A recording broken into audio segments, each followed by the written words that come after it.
Уйгуры Монгольской империи. Юаньши, хроники династии Юань. Том 116, жизнеописание 13. Уйгурский идикут Барчук-Арт-Тегин и его потомки Чингизиды.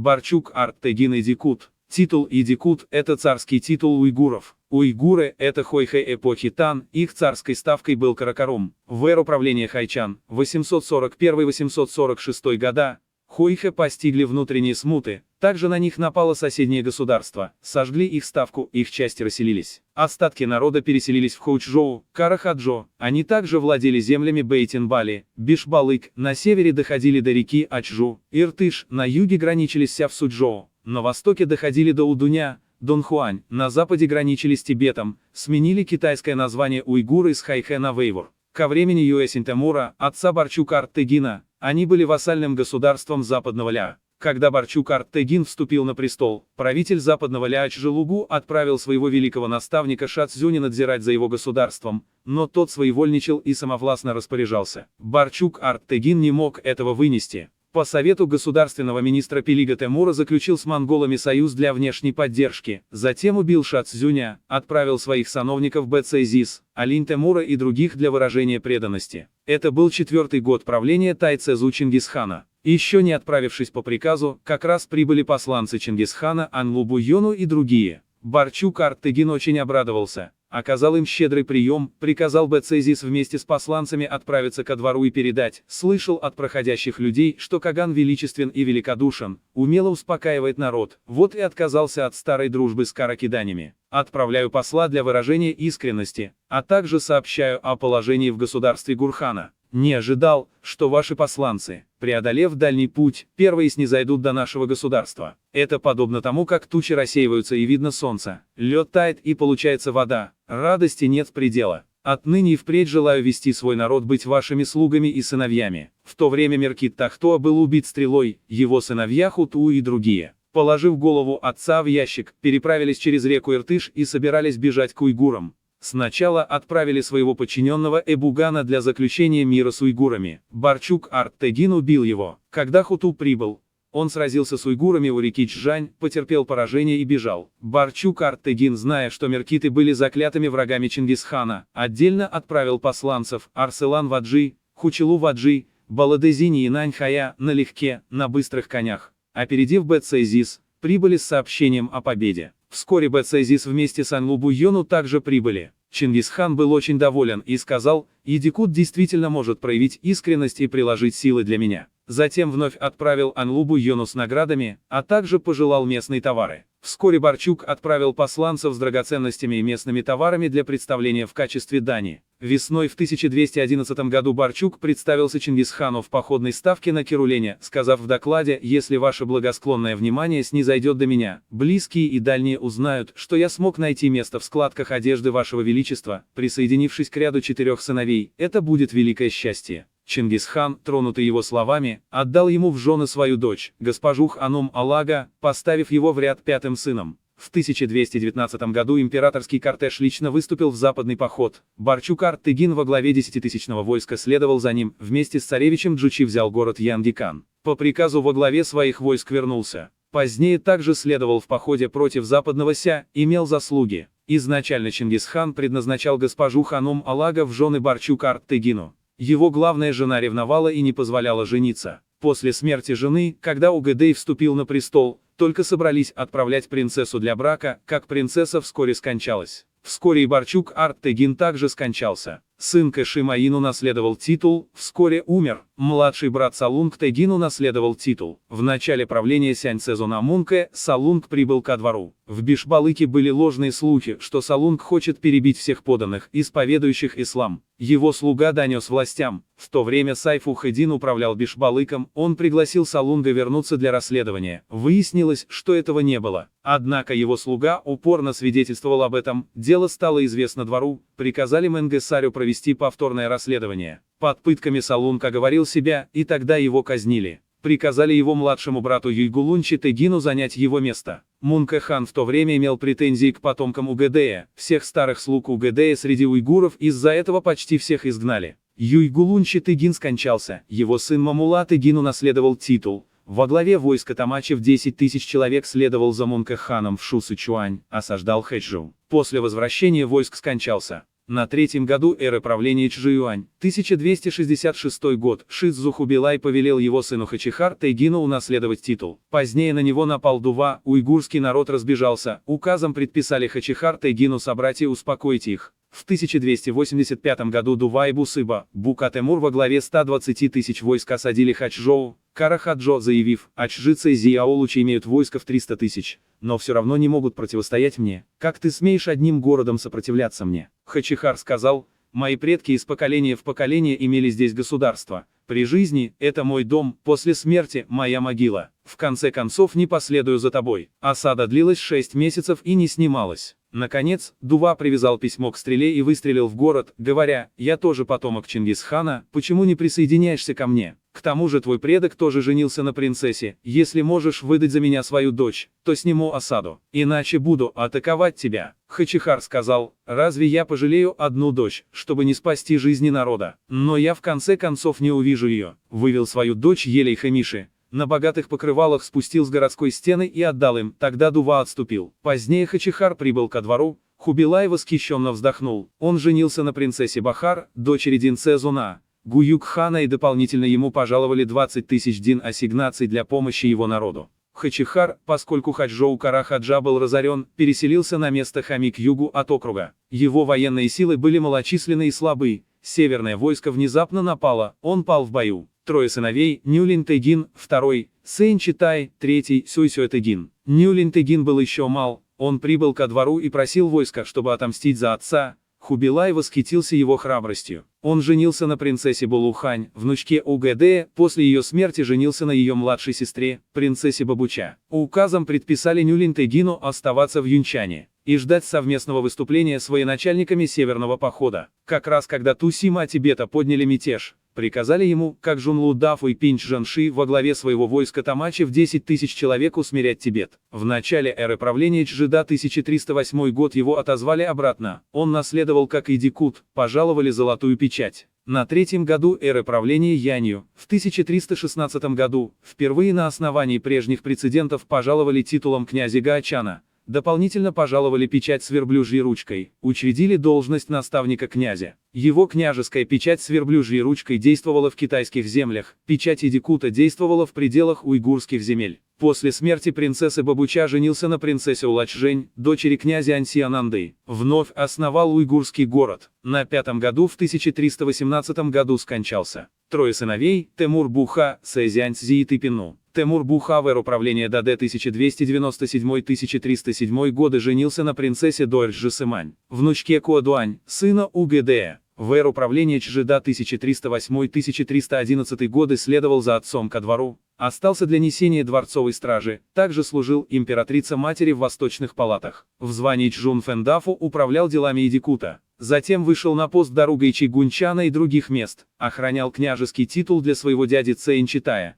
Но тот отказался принять, потому Темур унаследовал титул князя Гаочана. В эру правления Чжиджи 1321-1323 руководил войсками Ганьсу, по-прежнему управляя своим царством. В эру правления Тайдин Йосун Темура 1324-1328 годы его отозвали обратно. С этого времени земли уйгуров вошли во владение потомков ханов Чагатай. Темур Буха вскоре по приказу вместе с князем Вэйшунь Куанч Бухуа и другими был направлен нести гарнизонную службу в Синьяне. Ему пожаловали звания Кайфу и Тунсысы, Пинч Жанши провинции Хугуан. В первый год эры правления Чжихэ 1328 год по приказу Тук-Темура вызвали в Пекин для помощи в усмирении внутренней смуты. В то время Цзочин, заместитель министра провинции Хугуан, совершил преступление, указом предписано казнить его.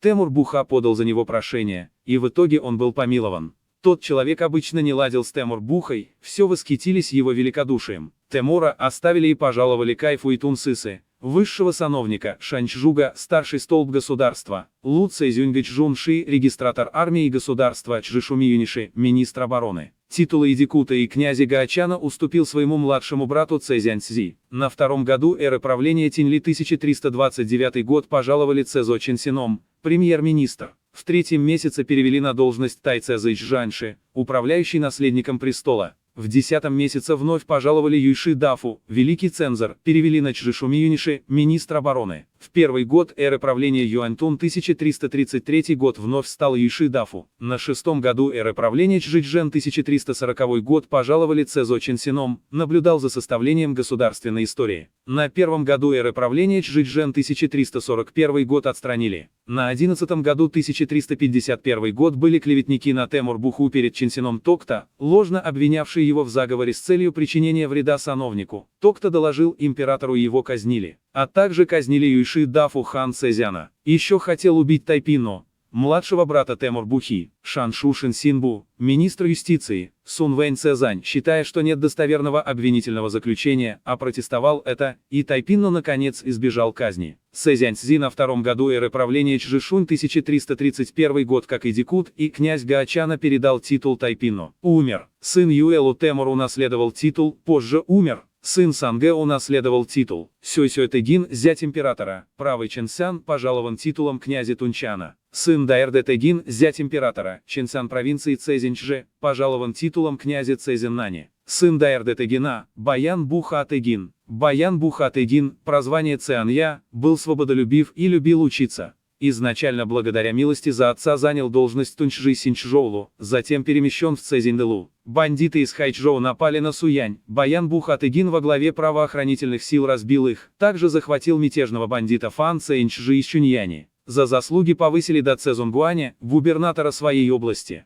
На 16-м году эры правления Чжичжэн в 1356 году назначен Даругайчи Цзэюйчжоулу. На следующий год Пэньгуань Син Шумиюэня, высший советник Верховного военного совета. Алухуэй вел войска через Цуйчжоу. Армия не имела дисциплины, где проходила, там грабила. Баян Буха Тэгин сказал, Алухуэй с государственными войсками причиняет вред народу. Это враг государства. Тогда он возглавил войска и изгнал их за пределы своей территории. Переведен на должность Ду Юаньшуэ, главнокомандующего войсками Чжэдуна, защищал Цуйчжоу. Вскоре повышен до Линьфуши Цзиньдунда, вице-комиссар по надзору. В 1358 году, во втором месяце, цзиньсийский Чэнь Юлян отправил своего бандитского приспешника Ван Фэнга с заявленными 200 тысяч напасть на Синьчжоу. На следующий год, в первом месяце, Баян Буха Тэгин из Цуйчжоу повел войска на помощь. Фэнга потерпел поражение и бежал. В то время князь Чжэньнань Дашенну, Пэньгуань Шумиюэня, высший советник Си Жунь разместили войска в городе. Слышав, что прибыл Баян Буха Тэгин, открыли ворота и вышли поприветствовать, выстроились в ряд и поклонились перед его конем. Баян Буха Тэгин поднялся на городскую стену, осмотрелся вокруг и поклялся лично разбить врагов. Спустя несколько дней враги вновь атаковали город. Баян Буха Тэгин устроил большой пир для офицеров и солдат, заключив договор. «Ныне разобью врагов, кто не последует приказу, казню». Затем приказал младшему военачальнику Дадулою возглавить войска асов-аланов и народное ополчение в левое крыло, выйти из южных ворот. Га и Фань Цзэйчжун возглавить войска Синьяна в правое крыло. Сам вместе с Худубухуа возглавил центральные войска, чтобы выйти из западных ворот. Прямо ворвались во вражеский лагерь. Отрубили несколько тысяч голов. Враги пришли в смятение. Фэнга был почти захвачен в плен. Вражеские подкрепления внезапно прибыли. Худубухуа вновь сдержал их войска, сразился и разбил их. Во втором месяце младший брат Юляна Юйде разбил лагерь к востоку от города. Вокруг города поставил чистокол.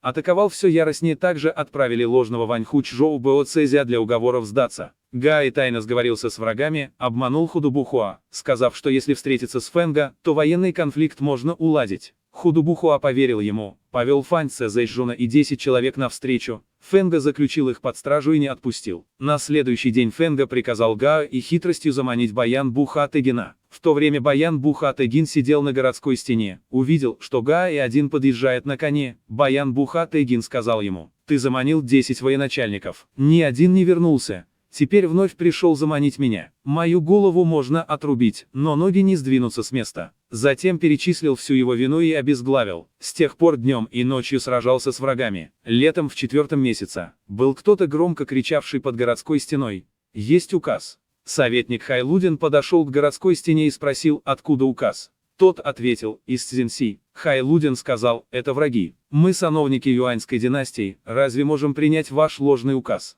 Кричавший сказал, мой государь, слышал, что Синьчжоу долго не сдается, зная о вашей верности и справедливости, специально прислал указ. Вы напрасно защищаете пустой город, что собираетесь делать?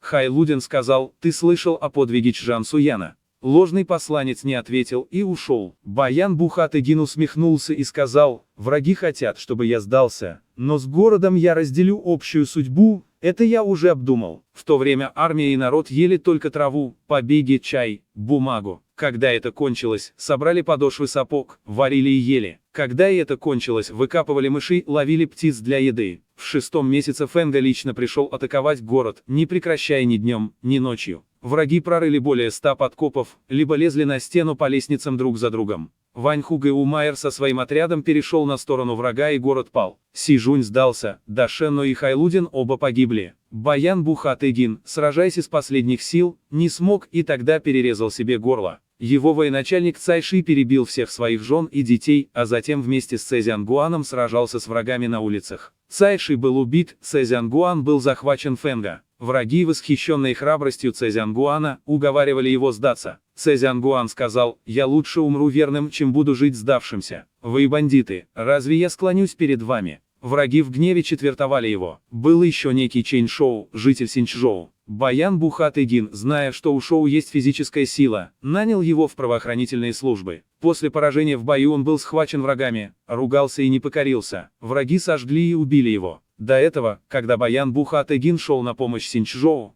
он однажды, глядя на юг, заплакал и сказал, я как императорский судья знаю, что высшее – это служить императору, потом спасать народ. Больше ни о чем не могу беспокоиться, думаю только о своей престарелой матери. В тот же день вошел и поклонился своей матери, госпоже Синьюй, сказав, сын ныне не сможет служить матери. Мать сказала, ты, верный сановник, даже если я умру, то о чем жалеть? Госпожа Синьюй была дочерью начальника архива Тайчана Шу. Баян Бухатыгин затем приказал своему сыну Есиньбухе сопровождать его мать окольными путями в Фуцзянь. Доставил печать управления Линьфу Шичжедуна в Синь-Юйшитае, защищая изолированный город, погиб. Когда дело стало известно двору, посмертно пожаловали имя Хуаньминь, решительный и проницательный.